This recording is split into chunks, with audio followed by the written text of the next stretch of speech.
Ahí está. Lo único que le pido, diputado, no me pida ser breve. Deme Usted es la brevedad andante, así que no hace falta un tiempo que le de pida respuesta adecuado. Bueno, primero, muchísimas gracias.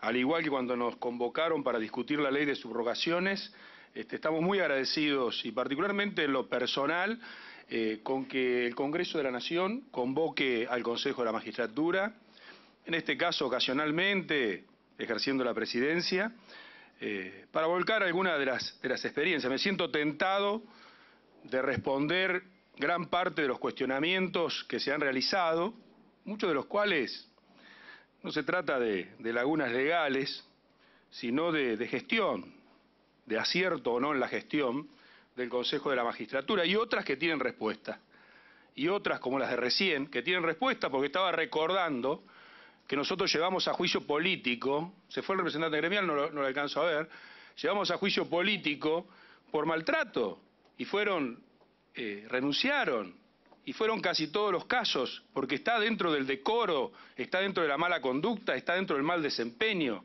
Y de hecho, hoy a la mañana mismo, en una denuncia presentada por el gremio, el Consejo las trata, la presidió el doctor Tonelli, de manera tal que en esto yo me quiero ceñir a una opinión lo más objetiva posible, por la implicancia institucional de ser el presidente del Consejo. Pero no todas las cosas que se han planteado no han tenido respuesta. Por ejemplo, se habla de los concursos y han planteado 10 meses cuando hoy estamos en un promedio de 1 año. No es el sistema, sino la gestión de ese sistema que está en la ley. Entonces, yo me preguntaría primero, ¿cuál es el promedio? ¿Qué promedio están logrando? Y hemos bajado plazo de 2 años a meses. De manera tal que el Consejo, que ahora está funcionando relativamente equilibrado, razonablemente bien, ha producido 160 ternas en un plazo de 3 años, cuando la composición anterior, con la misma ley, tuvo 45 ternas en 4 años, un promedio de 11 ternas. Si nosotros cumplimos con nuestros objetivos, para lo cual se requiere conciencia de qué rol representamos en el Consejo de la Magistratura, que esto es lo principal, órgano político, institucional y no órgano gremial, ni mucho menos corporativo, porque para eso están las asociaciones, los colegios. Nosotros somos un órgano de la Constitución y si no, los invito a leer el debate de los convencionales constituyentes que fijaron las reglas. Nosotros tenemos que tratar de interpretar, y voy a hablar de los convencionales constituyentes cuando, por ejemplo, se habla del voto directo o no.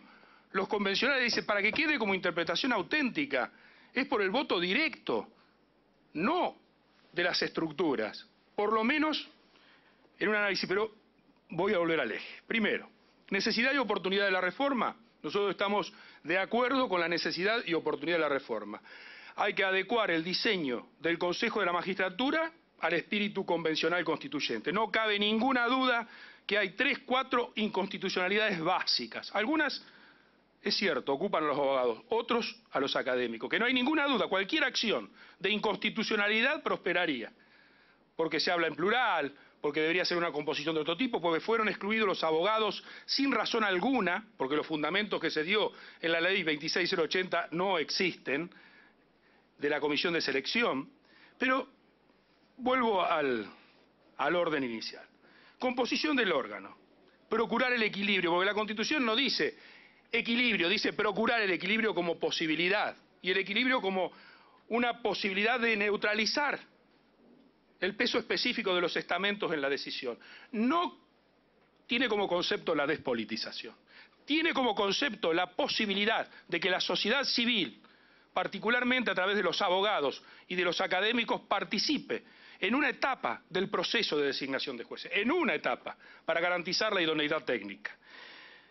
Y no sé dónde ubicar a los jueces, si dentro del poder, como poder judicial, o fuera, dentro de este ámbito que yo llamo virtuoso de la sociedad civil. Este equilibrio, ¿entre quién debería plantearse para no ser inconstitucional? Primero, entre los representantes de los órganos políticos, senadores, diputados y Poder Ejecutivo, si consideramos que el artículo 109 no es un valladar, y parece ser que no lo es, y entre 2 estamentos, el estamento de los abogados y de los jueces, porque luego dice punto y seguido el 114, por otras, en plural, personas del ámbito académico y científico. De manera tal que le asiste razón a los rectores y a todos aquellos que sostuvieron que no puede ser un académico. Después discutiremos si es mejor la fórmula de elección por el SIN, si es mejor la fórmula compartido sistema mixto de la primera ley, o si es mejor que lo elijan directamente los profesores de Derecho, como bien han sostenido o sostiene el proyecto. Entonces, las tres alternativas. Pero lo que queda claro, que hoy el diseño es inconstitucional. El diseño es inconstitucional. Y en los abogados el tema plural también ocupa, porque dividieron en dos distritos. Y colocaron un abogado, abogada, por la capital, y un abogado por el interior del país. No hay representación de las minorías. No hay representación de las minorías. De hecho, los amigos aquí de la Federación de Colegios de Abogados, que tienen otra postura respecto del Consejo de la Magistratura, también tienen otra opinión sobre el perfil de los jueces, cómo debe ser la dinámica del Consejo, y no tienen representación, y deberían tenerla. Las dos listas de abogados representaron el 70%. Quien les habla y quien está sentado ocasionalmente al lado mío, de la abogacía del interior del país, pero solo hubo un representante. Participaron 5 listas. En la capital federal participaron 4 listas. 2 de esas listas reunieron el 90% de los votos. De manera tal que hay un concepto fundamental para que este Consejo sea democrático y es la representación de las minorías, en todos los estamentos, también en el académico. El número. El proyecto propone el número. Yo no sé cuál es el número más acertado, pero sí tengo claros los criterios. En primer lugar, es un criterio plural. En segundo lugar, debe haber representación de las minorías. En tercer lugar, debe haber un criterio federal. Todas las fórmulas deben ser federales, todas, por lo menos los estamentos que no representamos a los órganos por elección popular. Los abogados, los académicos y los jueces debemos responder a un criterio federal. Los jueces lo tienen. Y no existe ningún problema técnico, por lo tanto la ley lo puede contemplar, para que se reproduzca en los académicos y se reproduzca en los abogados. El criterio federal, representación de la minoría. Perspectiva de género, como dice el proyecto de la diputada Carla Carrizo. No hay ningún inconveniente, creo que debemos apoyar esta perspectiva de género de manera inteligente y poder receptarlo de alguna manera en la ley. Yo les digo algo que para mí tiene un valor importante. Y el valor es, dice, ¿cuál es el número adecuado? ¿Cuál es el número adecuado para los abogados, para los jueces y para los académicos? Buscamos los criterios. 4 es un número adecuado. ¿Qué cambiaría 4 respecto de la elección anterior? Hoy en el Consejo de la Magistratura los jueces están representados por 3 líneas de pensamiento diferentes. Por las 3 listas que participaron, todas tienen representación, utilizando un padrón único, sistema DON, y yo agregaría piso del 20%. Y después lo conformamos como lo queremos conformar. Los abogados. Está bien el proyecto de la FACA, está bien el proyecto que apoya el colegio público, está bien el proyecto oficial. Yo diría que la fórmula es la misma. Padrón único, todo el país, representación mínima, por lo menos 2 del interior del país, sistema DON y piso del 20%. Y a competir con el pensamiento, con el pluralismo, porque esa es la manera de garantizar un consejo democrático. Y hago un apartado. Yo he comparado el consejo italiano, el consejo francés y el consejo español. Ninguno es más democrático que este consejo de la magistratura argentino. Ninguno es más democrático que este consejo, que tuvo la virtud en los convencionales constituyentes de la elección directa, del voto directo, de los abogados, de los jueces, por lo menos, y de los académicos en un sistema mixto, inicialmente, y puede ser de una o de otra manera.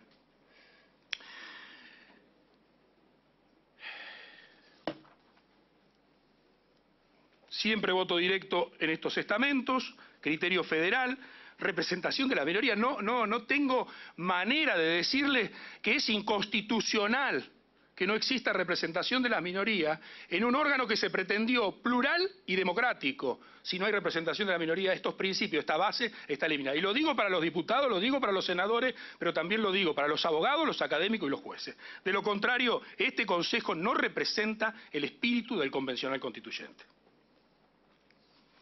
Todo esto lo voy a acompañar por escrito, doctor Tonelli, no se haga ningún problema. Pero sí me interesa que tengamos alguna consideración real. ¿Es cierto lo que ha señalado el presidente del Colegio Público de Abogados? ¿Tiene razón en que el 70% de la justicia nacional y federal está concentrada en la capital federal? De manera tal que aquellos juezas, respecto de los cuales tiene competencia el Consejo de Magistratura, están concentrados en la capital federal. Pero también es cierto que en la elección de abogados del interior del país participaron 22.300 abogados, en tanto en la elección de la capital federal participaron 9.200 abogados. De manera tal que nosotros tenemos que tener la capacidad de conjugar para que exista proyecto de ley posible. De lo contrario, no tendremos una ley, porque la trabaremos desde nuestra propia intencionalidad de cambio diversa. Este padrón único, sistema DOM, piso del 20% y por lo menos 2 del interior del país, creo que da la solución adecuada al sistema de la ley. No me voy a detener tampoco en las demás cifras, porque también es cierto que la justicia nacional está... Sobre la justicia nacional y federal hay 3 procesos. Primer proceso, de traspaso. Segundo proceso, de federalización de tribunales nacionales, como ocurrió con la ley 27.307, aprobada por este Congreso. Y tercero, aumento o duplicación de los juzgados federales del interior del país. Con lo cual, dentro de 4 años, si algunos de estos proyectos se convirtió en realidad, los números de juzgados federales en la República Argentina, la ecuación va a cambiar.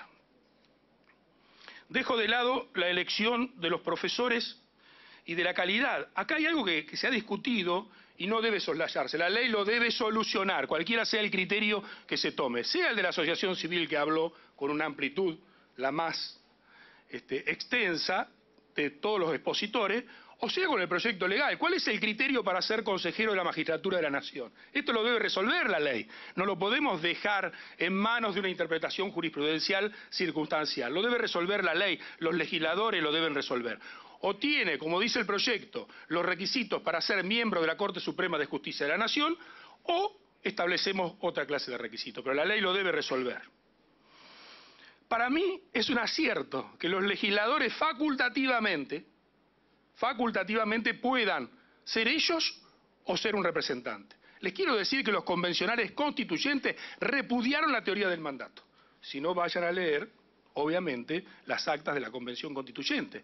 Y a mí me parece virtuoso, personalmente, no hablo como presidente, discutir con el diputado, discutir con el senador, y les digo, no faltan a las sesiones, no dejan de trabajar. Esto no ha sido cierto. La política, los representantes de la política no han sido un obstáculo para el funcionamiento del Consejo de la Magistratura. La verdad es que tenemos problemas de gestión, tenemos problemas de convencimiento de cuál es nuestro rol. Y lo hemos logrado. Las últimas ternas salieron por unanimidad. O sea que aquí los obstáculos hay que eliminarlos en base a un convencimiento de nuestro rol constitucional. No porque existe un representante o existe el legislador.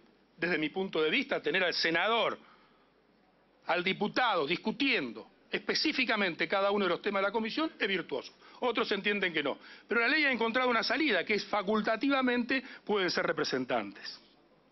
También hay una cuestión menor, que es el reemplazo por licencia. Nosotros hemos tenido problemas en la composición anterior y en la nueva, donde se dice que hubo un aprovechamiento de la ausencia de legisladores. Si la licencia estuviera contemplada como posibilidad de reemplazo, ninguno de estos cuestionamientos hubiera existido. De manera tal que, como bien lo había planteado el senador Rosas en su momento, la licencia debe ser, el reemplazo por licencia debe estar contemplado en la ley y no habrá más quejas de oportunismo o coyuntura. En diferentes etapas del Consejo esto se ha planteado. Del proceso de selección se ha hablado mucho. Y en realidad el proceso de selección puede mejorarse notablemente. Pero creo que la mejora notable exige una discusión previa, que la ley puede solucionarla. Porque el primer problema empieza con el jurado, con la integración de los jurados. Yo no sé si todos conocen cuál es el jurado que hoy establece las pautas de la evaluación de oposición en los magistrados. Tiene tal complejidad, cuesta tanto integrar los jurados, cuesta tanto darle un contenido a la competencia general, cuesta tanto que los docentes de competencia general puedan aceptar, porque no conocen la materia específica sobre la que van a juzgar, que esto es uno de los principales obstáculos en el plazo de los concursos. Observe usted. Uno de los principales obstáculos está en la integración de los jurados. Entonces, hay que volver a un sistema donde discutimos el perfil del juez. Si la Constitución quiso que la sociedad civil participara a través de los abogados, de los académicos y de los jueces, junto a los representantes del poder político, me parece que es una muy buena oportunidad, como lo plantea el doctor Vanossi en su proyecto, de tener un jurado con abogados, jueces y académicos. 3, por listados que elaboramos, que se puede elaborar, distintas provincias lo tienen. 3, juez, académico, abogado. Y esto elimina toda la problemática y vamos a tener una dinámica que antes o que ahora no tenemos o no logramos llegar a los parámetros legales, que les quiero decir, la propia ley hoy establece 6 meses para los concursos y estamos en 1 año. Promedio hoy de los concursos nuevos, 1 año. Quiero decir también que hay una exclusión inconstitucional. La Constitución establece quiénes deben integrar el Consejo. Los mismos estamentos, los mismos representantes deben integrar todas y cada una de las comisiones. Si no, estamos burlando la Constitución, porque ¿saben una cosa? El plenario solo trata dictámenes de comisión. Y si el abogado no integra la comisión de selección, no puede emitir dictamen, no integra la subcomisión de impugnaciones y luego le queda solo levantar la mano, tristemente, en el plenario apoyando uno u otro dictamen que le fue totalmente ajeno. Entonces tengamos en claro esta cuestión. No se trata solamente de una norma constitucional, tiene que estar toda la norma constitucional atravesando la estructura del Consejo. Por supuesto que tiene muchos problemas, pero les digo, la comisión de selección es mejor que tenga más miembros que menos. Y ustedes me dirán ¿por qué? Porque el proceso de selección, que es antecedente, oposición y entrevista, luego la audiencia pública es formal, antecedente, oposición y entrevista, los antecedentes están reglados, no hay discrecionalidad allí. Segundo, en la oposición depende de un jurado externo, que yo digo cambiarlo. Y tercero, la entrevista es absolutamente cierto que es discrecional. Y entonces sí podríamos establecer un puntaje, 10 puntos.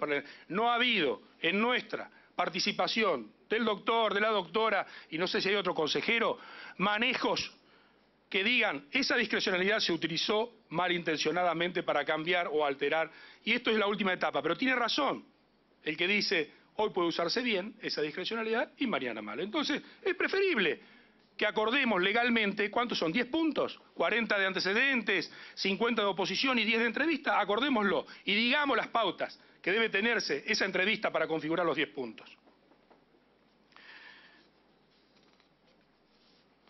Bueno, tengo que avanzar rápidamente porque si no me van a echar. Otra discusión que es sustancial acá, las mayorías. La mayoría para la acusación. No cabe ninguna duda que hay buenas intenciones en el proyecto para hacerlo más rápido, para lograr esa eficiencia que la sociedad le reclama al Consejo de la Magistratura. Y el sistema político también se lo reclama a pesar de que participa en él.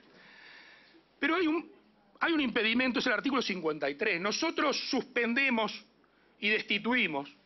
Consejo acusa, jurado de enjuiciamiento destituye, por el artículo 53 de la Constitución Nacional, que dice 2/3 de los miembros presentes. No hay discusión.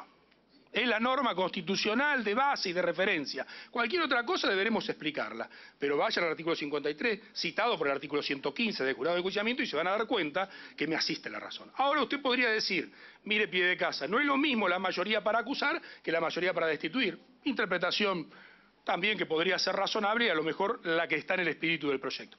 En mi interpretación vamos a tener problemas si no mantenemos los 2/3 de los miembros presentes, porque para mí la apoyatura está en el artículo 53 de la Constitución, sin perjuicio de la jurisprudencia de la Convención de la Corte Interamericana de Derechos Humanos.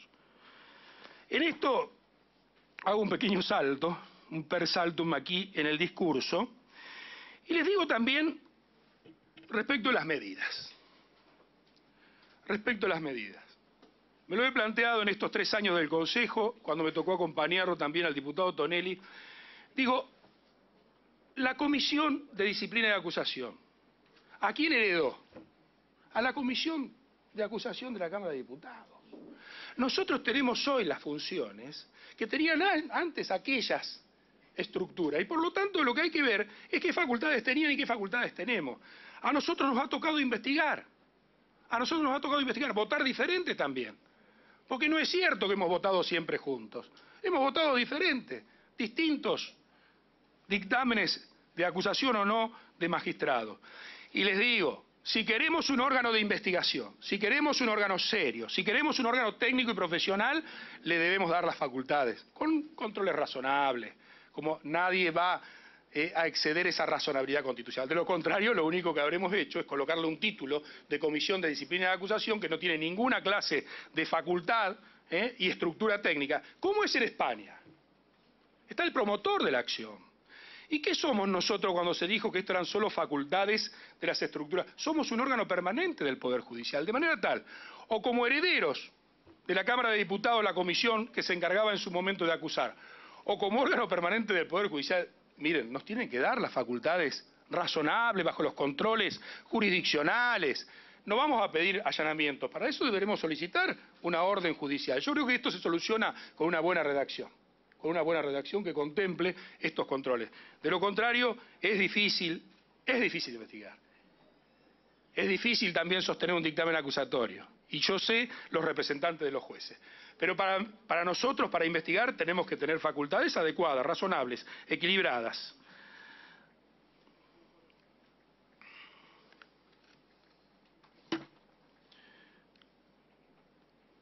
¿Cómo se puede avanzar en los procesos de selección? Miren, el primer proyecto del Justicia 2020 pretendía una caducidad de derecho, o sea, vencimiento de los plazos de pleno derecho, que operaba una caducidad. Pero la caducidad, ¿qué provocaba? La caída del procedimiento concursal. Y por lo tanto había que volver a foja cero, con lo cual habíamos perdido varios meses o años. Lo que hay que hacer es al revés, establecer el vencimiento de los plazos de pleno derecho, la separación del consejero incumplidor en ese proceso de concurso y que siga otro consejero por sorteo, otra subcomisión por sorteo. Esto se soluciona conociendo la gestión, porque de lo contrario la perspectiva desde afuera va a ser siempre negativa.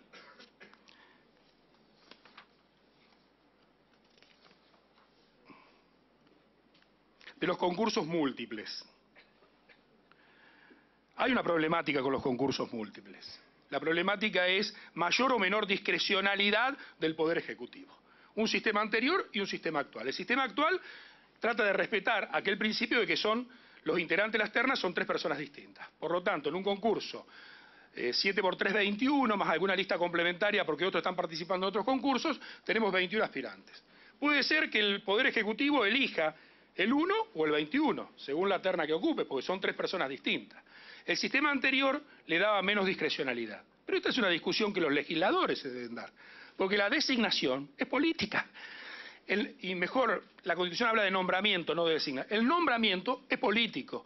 Y la definición política la deben discutir aquí. No somos nosotros los del Consejo que debemos decir si la terna es con el sistema nuevo, con diversidad de personas en cada terna, o si vamos siguiendo el orden de mérito por reemplazo. O sea, va saliendo uno, sube otro y respetamos el orden de mérito.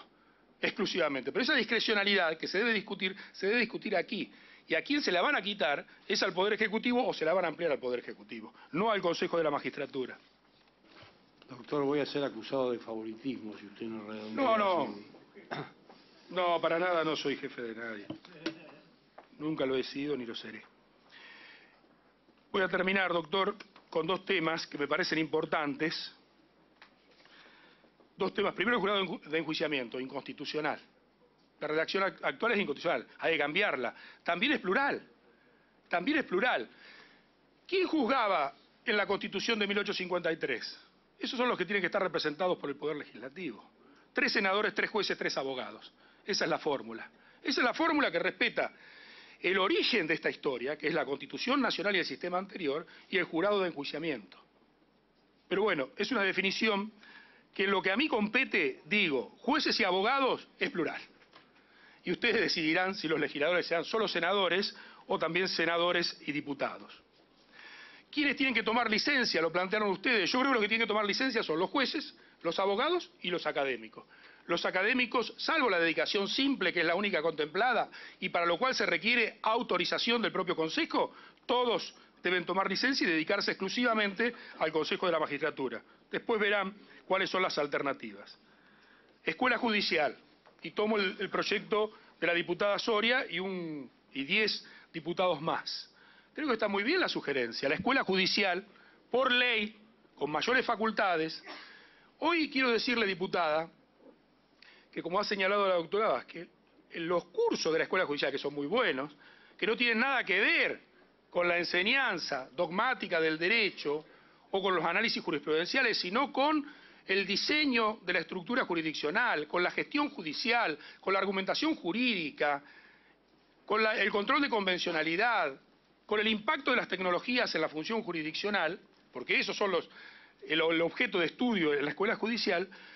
Esos cursos tienen un puntaje. Lo que debemos agregar es que tengan puntaje relevante, no que sean condicionantes, porque les digo que si hay que leer a los convencionales constituyentes, ellos se opusieron a una carrera judicial porque pensaban que eso ahogaba el pluralismo, que iba a nutrir una justicia independiente, con libertad de criterio. Pero es muy bueno, podría decir el reglamento de concurso deberá otorgar puntaje relevante al concursante que cumplimente la especialización en Administración de Justicia establecida por la Escuela Judicial, quien determinará su carga horaria, contenido y requisito de evaluación. Y allí habremos dado un paso enorme respecto de la idoneidad técnica que se ha pretendido. Lo que quiero decirles, bienvenida a la oportunidad de debatir. Me hubiera gustado discutir temas concretos que ustedes han planteado, pero mi posición es que esta ley debe resolver las inconstitucionalidades que tiene el régimen legal vigente. Aprovechemos la oportunidad para garantizar ese Consejo democrático, republicano, plural, constitucionalmente válido, y esta es la oportunidad que no tenemos que desaprovechar. Y yo les pido a los diputados que se esfuercen, que lleven adelante esta iniciativa, que la discutan y que este año tengamos una nueva ley del Consejo de la Magistratura. Gracias. Gracias.